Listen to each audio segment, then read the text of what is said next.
Cette semaine, au Guide de l'auto, un VUS compact électrifié.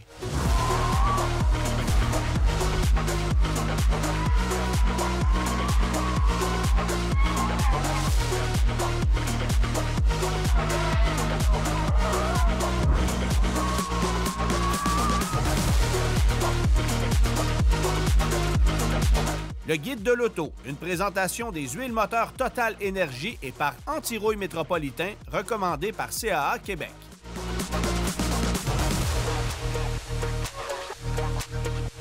L'Ioniq 5, c'est un véhicule qui connaît beaucoup de succès dans son segment, aux côtés du Tesla Model Y, du Chevrolet Equinox EV. D'ailleurs, l'année passée, il y a environ 12 000 unités qui se sont vendues au Canada. Puis de ces 12 000 unités-là, il y a pas moins de 75 qui ont été vendues au Québec. C'est compréhensible, considérant évidemment les crédits gouvernementaux qui ont été beaucoup plus généreux chez nous. Ils le sont moins un peu depuis le 1er janvier, on va y revenir un peu plus tard. Mais on est aussi conscientisé au Québec face au reste du pays quant au choix de véhicules électriques. Bon, l'aspect environnemental est intéressant, mais il y a aussi évidemment le réseau de bornes de recharge, le fait qu'on soit éduqué sur l'avantage d'un véhicule électrique par rapport au reste du pays, disons ça comme ça. Alors, ça explique une partie du succès de l'Ioniq 5. Aussi, le fait que ce soit un véhicule avec un design très original, ultra pratique pour la famille, ça ressemble à rien d'autre. Alors, il y a beaucoup d'éléments à sa faveur. Oui, mais aujourd'hui, on s'intéresse à un véhicule un petit peu plus exclusif. D'ailleurs, la Hyundai la plus puissante qui a jamais été créée, la Ioniq 5N. Oui, c'est 641 chevaux de puissance, alors c'est quand même pas rien. Et pour ceux qui pensent que ça se compare à un Mustang Mach-E GT Performance, à une Kia V6 GT, on n'est pas là. On est vraiment un cran au-dessus. Hyundai a voulu placer la barre très haute pour illustrer au monde entier que la gamme N, c'est une gamme de performance très sérieuse. Bon, les produits N, on les voit depuis plusieurs années. Il y a eu le Kona, il y a eu la Veloster, il y a encore l'Elantra qui est sur le marché. Mais évidemment que l'Ioniq 5N, c'est complètement autre chose, là. Bon, évidemment, c'est un véhicule électrique. Donc, ce qu'on veut savoir aujourd'hui, c'est est-ce qu'on va aller chercher le même plaisir, le même agrément de conduite qu'avec un véhicule à moteur thermique de puissance équivalente? Alors, c'est ce qu'on va aller voir.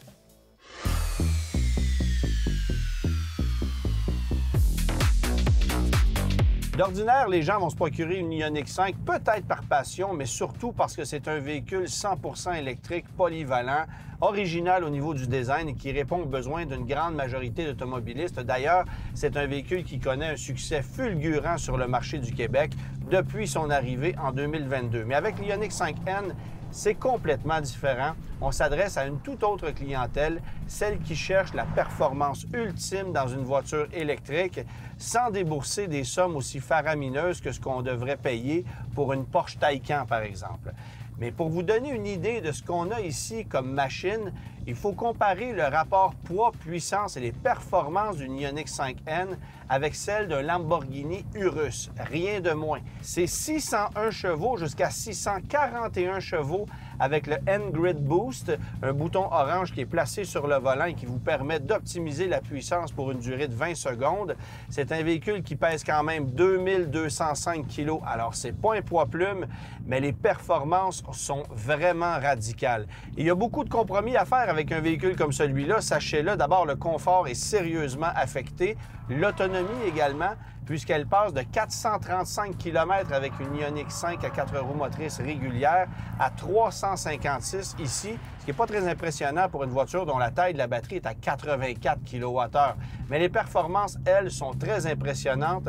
Alors, ce qui a été modifié sur l'Ioniq 5N, évidemment, le châssis qui a été sérieusement renforcé, les voies qui sont plus larges, les ailes qui sont élargies également, les freins beaucoup plus performants.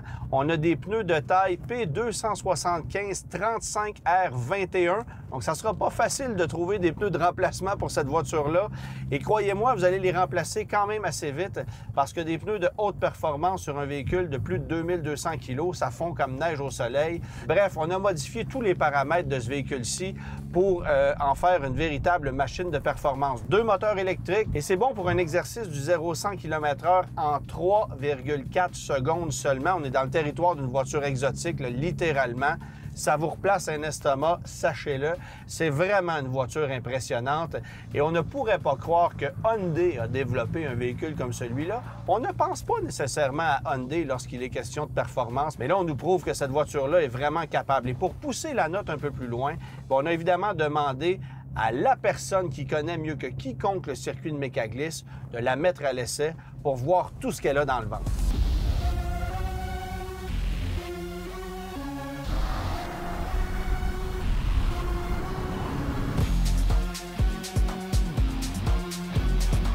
Incroyable. En tout cas, une fois qu'on comprend le mode d'emploi du mode drift, c'est du plaisir à l'état brut, mais quelle violence à la remise des gaz.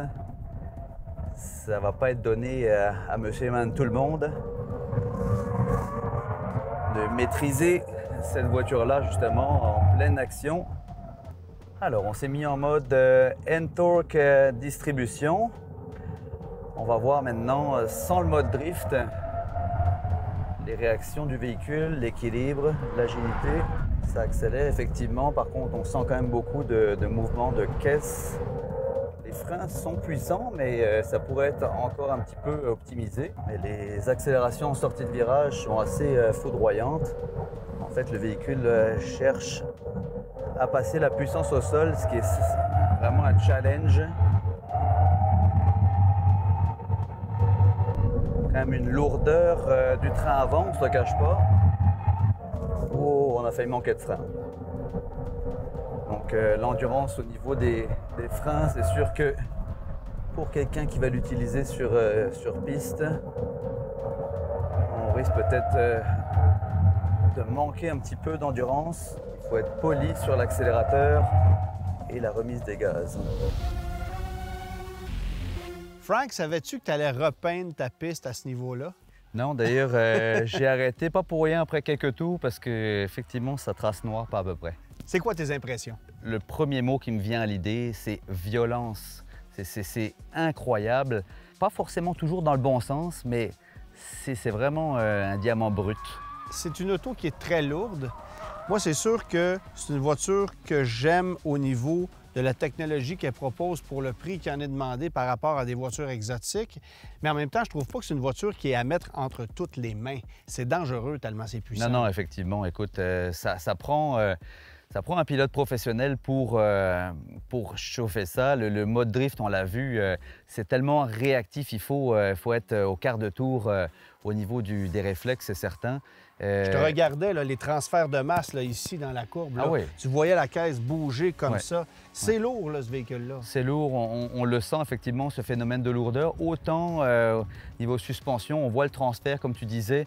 Quand on s'est amusé, on a débranché le mode drift après pour faire un petit peu de lapping régulier. Ouais. Et on voyait que l'auto, effectivement, avait ses limites au niveau de la suspension avant. Beaucoup de sous-virages, justement, on était obligé d'avoir des temps d'attente.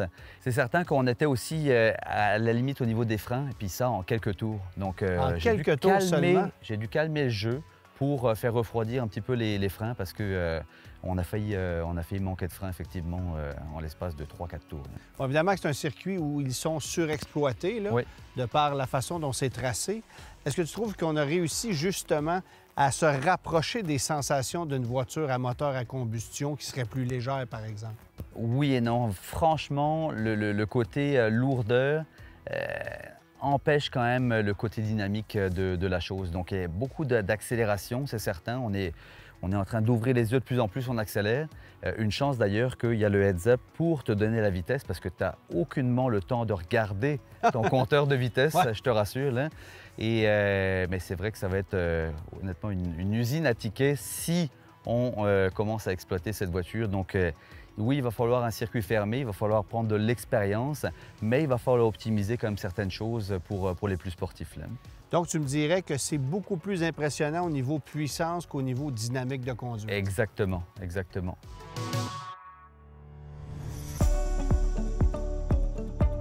De plus en plus de véhicules sont équipés de capteurs électroniques coûteux. Renseignez-vous sur les plans de garantie qui couvrent ces composants essentiels.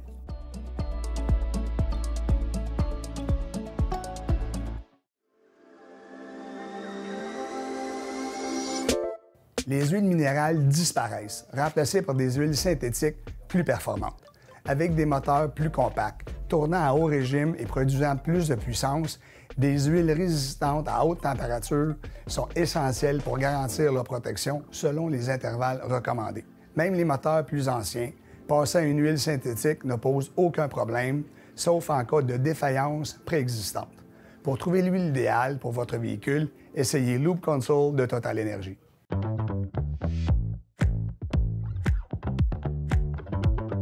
On est à bord, Mathieu, de l'Ioniq 5N. Et l'Ioniq 5, on la connaît bien, on l'avait déjà étudiée ensemble.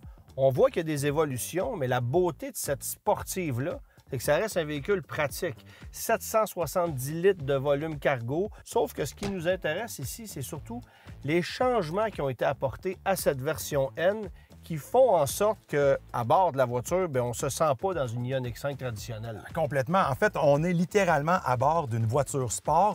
On n'a qu'à regarder l'instrumentation qui a été bonifiée sur les écrans parce qu'on a gardé le même système d'écran que la Ioniq 5, mais au niveau du visuel, on est ailleurs. On nous donne beaucoup plus de données liées aux performances d'un véhicule. Je te donne l'exemple des températures du moteur avant, du moteur arrière, la température de la batterie. Aussi, il y a des options de performance de chronométrage sur circuit. On peut faire des accélérations fulgurantes en cochant comme ça si oui ou non on veut être en mode performance. Et si jamais vous voulez avoir le véritable son de moteur, eh bien, imagine-toi que... Eh oui, on va simuler, donc avec une espèce de son de synthèse, l'échappement, le moteur et même la compression moteur. En décélération, oui. Oh, oui, c'est ça. Mais tu veux-tu faire un tour dans le futur? Ça pourrait être plus un son avion de chasse. Il n'y a aucune voiture électrique qui fait ce genre de son-là. Hein. Non, mais en même temps, on ne le fait pas pour la discrétion parce que ça sonne à l'intérieur comme à l'extérieur. Et tu auras remarqué que la discrétion n'est pas exactement la plus grande qualité de cette voiture-là, qui est peinte d'un orange couleur soleil. Bref, ça passe pas inaperçu. Oui. Bien, d'ailleurs, c'est un peu la couleur de la gamme N, si tu veux, parce qu'on a une espèce d'accent orange en avant, sur les lignes de côté à l'arrière, et même sur le volant, on a l'espèce de mode N. Et si vous allez aussi dans les menus, bien, le N, il y a toujours cette espèce de petit accent orange. Bon, ici, ces accents-là sont noyés par la couleur du véhicule, mais le orange est littéralement associé à N. Et puis, autre chose que je voulais te souligner, Antoine, c'est qu'on a aussi fait un ajout important à l'arrière. Et je te parle pas de la banquette. Non. Il y a un essuie-glace arrière. C'est la révolution! Hey, écoute, je pense pas que c'était un élément qui faisait en sorte que vous n'achetiez pas ce véhicule-là, mais ça peut être un irritant drôlement majeur pour la Ioniq 5 conventionnelle. Là. Bon, là, évidemment, la N est la première à l'avoir reçue, mais les Ioniq 5 2025 régulières y ont aussi droit. Bon, j'ai conduit le véhicule, Mathieu, et ce que j'ai pu constater, c'est qu'il y a beaucoup de fonctions de performance et il y a beaucoup de façons d'accéder à la même fonction. C'est vraiment une voiture qu'on peut mettre à notre goût au niveau des performances et des caractéristiques parce que tout est paramétrable. Juste te dire 1, 2, 3, à peu près 4 boutons simplement pour différents modes de conduite sur le volant, en plus de tous les paramètres qu'on peut ajuster à travers les éléments de configuration sur l'écran. Alors, ça va demander une période d'adaptation, mais il y a quelque chose de quand même stimulant à apprendre et à connaître un véhicule. Et moi, ce qui va toujours me faire rire, c'est comme un VG Burger. Tu sais que c'est pas la vraie affaire, c'est le fun, mais c'est pas encore exactement ça. Assurer un véhicule électrique. La prime d'assurance d'un véhicule électrique est souvent plus élevée que celle d'un véhicule à essence. Pourquoi? La prime est basée sur la valeur du véhicule et les véhicules électriques sont généralement plus chers. Les composants électriques sont coûteux à réparer et les réparations sont aussi plus longues et demandent une formation spécifique.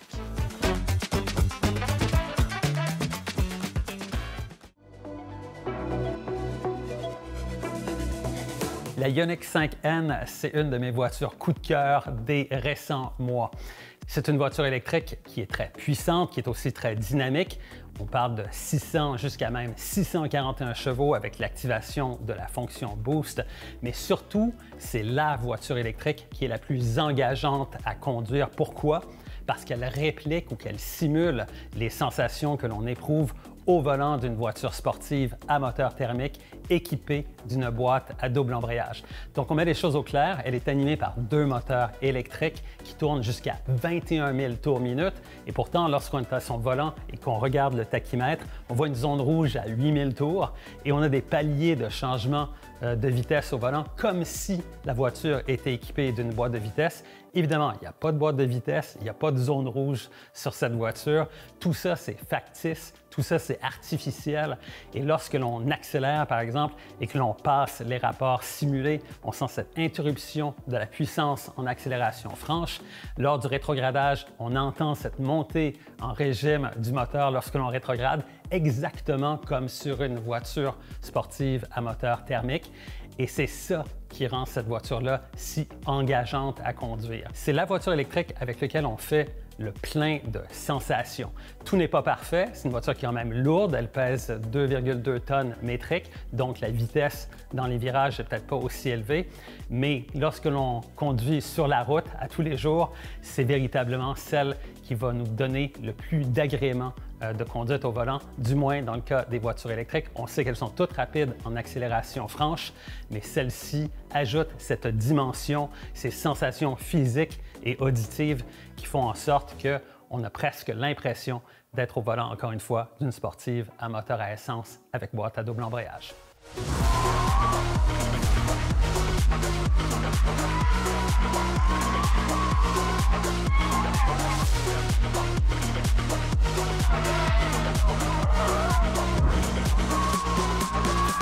Gabriel nous dit dans le guide, d'ailleurs, que c'est un des premiers véhicules électriques capables d'offrir des sensations qui se rapprochent d'une sportive à moteur thermique. Ouais. Et là, bien, c'est nuancé. C'est-à-dire que je comprends ce qu'il veut dire parce qu'effectivement, la voiture est capable de belles prouesses, on l'a vu, mais les sensations ne sont pas celles d'une voiture à essence qui aurait le même niveau de puissance. Ça, c'est évident. Frank nous l'a montré d'ailleurs parce que ce qu'on a compris, c'est que pour gérer la puissance et les transferts de masse d'une voiture comme celle-là, ça prend un talent de conducteur assez pointu et c'est pour ça qu'on mentionne que ce n'est pas à mettre entre toutes les mains. J'ai d'ailleurs laissé Frank aller sur le circuit pour qu'il puisse la pousser à sa limite parce que même moi, je ne me sentais pas à l'aise de casser le véhicule sur le circuit. Un circuit, évidemment, que Frank connaît très bien, on l'aura compris, mais c'est un véhicule très lourd, c'est 2205 kg, plus le poids qui se trouve à bord, c'est-à-dire le mien. Alors, ça commence à être intense par rapport à une voiture sport qui est conçue à la base pour t'offrir de la performance, ce qui n'était pas le cas, évidemment, de l'Ioniq 5. Bon, c'est difficile de comparer ce véhicule-là avec ce qu'il y a sur le marché à puissance équivalente. Il n'y a pas grand-chose d'égal. Il y aurait peut-être le Macan Turbo EV, mais on parle complètement d'une autre gamme de prix, là. On parle du double du prix, mais effectivement, le Macan Turbo vient d'arriver sur le marché avec à peu près la même puissance que ce qu'on a ici. Et j'ai très hâte de comparer le comportement du Macan EV versus celui de l'Ioniq 5. On ne s'adresse pas à la même clientèle. Mais pour vous donner une idée, le rapport poids-puissance de l'Ioniq 5N, c'est le même qu'un Aston Martin DBX, qu'un Lamborghini Urus, qu'un Porsche Cayenne Turbo GT. On est là. Mais encore une fois, pas la même facture, pas la même clientèle. Pour les véhicules que je viens de nommer, la clientèle cherche le prestige, le logo, le grand luxe. C'est pas ce qu'on a ici. Alors, c'est un véhicule vraiment, vraiment unique en son genre. Et pour ceux qui cherchent un niveau de performance de ce genre-là, pas le choix de constater que c'est quand même une aubaine par rapport au véhicule qu'on vient de nommer. Oui, mais en prenant en considération la différence au niveau de la notoriété de la marque, est-ce qu'il y a un marché, est-ce qu'il y a une clientèle pour ce type de véhicule-là? C'est quand même un Hyundai à plus de 80 000 $. Oui, et c'est intéressant que tu dises ça parce que Gabriel faisait mention dans le livre justement que c'est un produit distribué en édition limitée. Et il fallait que ce soit le cas parce qu'il n'y a pas une grosse clientèle qui va s'intéresser à un produit de niche comme l'Ioniq 5N. D'ailleurs, c'est disponible en ce moment pour livraison immédiate chez les concessionnaires. Et bien que ça semble une aubaine par rapport au véhicule que je viens de nommer qui coûte le double, le triple, 4 fois le prix même, bien à 82 000 $ approximativement ou à 1 510 $ par mois pendant 6 ans, taxes incluses si tu le finances. Il faut comprendre évidemment que c'est un véhicule qui va coûter plus cher en pneumatique, les freins vont s'user plus rapidement, c'est un véhicule qui te coûte en confort, en autonomie. Il y a des compromis à faire, là. Donc, si on revient à notre question initiale, Antoine, est-ce que d'après toi, l'Ioniq 5N a réussi à atteindre les performances et le plaisir de conduite d'un véhicule thermique? Les performances, oui. Le plaisir, non. Et évidemment, ça va être très difficile d'atteindre le niveau de plaisir d'une voiture qui est beaucoup plus légère que ça. Ça devra passer par une diminution de poids des batteries, par un rééquilibrage des masses aussi. Je pense que c'est un super exercice. Hyundai a joué d'audace avec ce véhicule-là. C'est très original et ça va demeurer un véhicule limité dans sa distribution, donc probablement un véhicule qui va faire jaser longtemps. Mais est-ce qu'on a le plaisir qu'on voudrait avoir avec ce véhicule-là? Moi, je pense pas. La semaine prochaine, est-ce qu'on va être un petit peu plus rationnel? Effectivement, la Honda Civic, on va présenter ce véhicule-là avec sa technologie hybride qui a fait un grand retour pour l'année 2025. Et depuis qu'elle est sur le marché, la technologie hybride gagne énormément en popularité.